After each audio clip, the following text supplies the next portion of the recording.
There are actually two statements which are two different problems in the question. The first problem is, Bismillah salatu wassalam ala Rasulillah. The first problem is, I can't pray 5 times a day. I can't do it. Now, I don't believe you. Whoever said I can't do it, I don't believe you. You know why? Because I believe Allah. And now I didn't say I believe in Allah. I said I believe Allah. There's a difference, right? I believe in Allah means I believe Allah exists. I believe in Him. But when I say I believe Allah, it means I believe what He says. He says, subhanahu wa ta'ala, لا يكلف الله نفسا إلا وسعها. Allah does not burden anyone except unless they are able to carry that burden. This is what Allah said. Allah said He does not burden anyone with any responsibility unless they are capable of living up to that burden. This is what He said. You're saying you're not able to live up to a responsibility that Allah gave you. Isn't that true? You're saying I can't pray 5 times. It's too much. And Allah is saying yes you can. So I have a choice between believing you and believing Allah. And perhaps if you didn't realize this, maybe you're lying to yourself. Maybe you've convinced yourself because of your laziness, because of your lack of will, that you don't want to pray 5 times. Maybe you have to, I can't judge you. I don't know what the problem is. But the problem, maybe you're ashamed to pray in front of non-Muslims. People can take 15-minute cigarette breaks at work, right? They can take a break and just go hang out, do whatever. You can't pray 5 times a day. SubhanAllah. In this part of the world, where when I used to work in New York City, I would see Muslims praying all over the place. In the middle of 5th Avenue, on the curb, the guy is making salah because it's time. Or in the university, you open the copy machine room in the library, and there's like 3 guys praying right there, making salah. Muslims will pray. If there's time, we're going to pray. That's it. So that's the first thing. Allah said you can. If Allah gave this burden upon you, and He did in fact, then you can. Convince yourself of that. And rely on Allah, He'll make it easy for you. The second question is, does He really care? Does He even care if I pray or not? Now this question is actually more about, does He need my prayer or not? You're forgetting that the prayer isn't for Allah. It's for you. It's not for Allah. If all the people in the world, all they did with their life was pray to Allah, it would not make Him any richer. It wouldn't add to His kingdom because He already owns all of kingdom.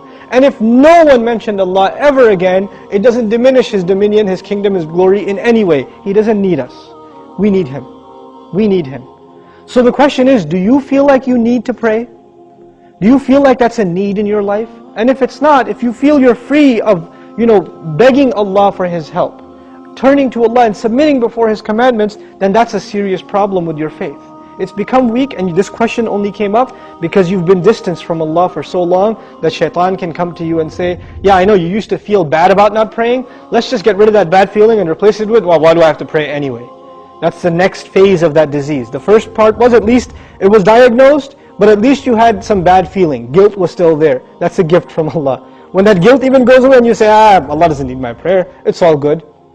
So long as I'm doing good. And that's the last part I want to talk about, this so long as I'm doing good part. Who defines what's good? There are 2 kinds of good in this world. Please remember this, okay? There are 2 kinds of good. There's ethical good. I'm good to my neighbor. I'm honest at work. I'm nice to people. I don't steal. I don't cheat. These are ethics, basic ethics, right? That everybody, I tell the truth. I'm honest. I pay my taxes, blah, blah, blah. These are ethical truths, okay? And I'm honest in business. Then there are religious goods. I go to Hajj. I give zakat. I pray 5 times a day. I fast in the month of Ramadan. These aren't ethical realities. These are religious goods. Good deeds that are religious and good deeds that are ethical, moral in nature. What happens a lot of times with Muslims and with non-Muslims, especially it happens with Muslims, is that we make a distinction between these 2 things. So in the Muslim world, you will find people that are morally good. They're nice to their family, they take care of their kids, they're responsible in the household, they're nice to their neighbors, they're honest at work. Good people, but guess what? No religion. I don't need religion to be good, is what they say. And on the other extreme, you have people that pray, go to Hajj, give zakah, have a long beard, dress in a very religious garment, and yet terrible to their family, cheating people in business, highly immoral and unethical. So what's happened is we have separated the 2 dimensions of goodness. Moral goodness, ethical goodness, and religious goodness. What Allah does in the Quran is fuses them together in the ayah, this one ayah, it's called Ayatul Bir, the ayah of goodness. What does it mean to be good? If you study that ayah, it is a combination of two things. It's a combination of ethical principles like fulfilling your promises, being patient, perseverant, and also religious goodness, establishing the prayer, giving the zakah, right? So it's a combination of both of those things in one place. So if you think you are in a position to define what good is, most likely you're sticking to moral goodness. And you're undermining religious goodness, like the rituals that Allah taught us. But what Allah wants is for us to have both at the same time. This is when a person is truly good. Otherwise, you're not really good. You have defined goodness for yourself and you have rejected Allah's definition of it. But we turn to Allah for guidance because we can't define things for ourselves. We want Him to define them for us. Inshallah ta'ala.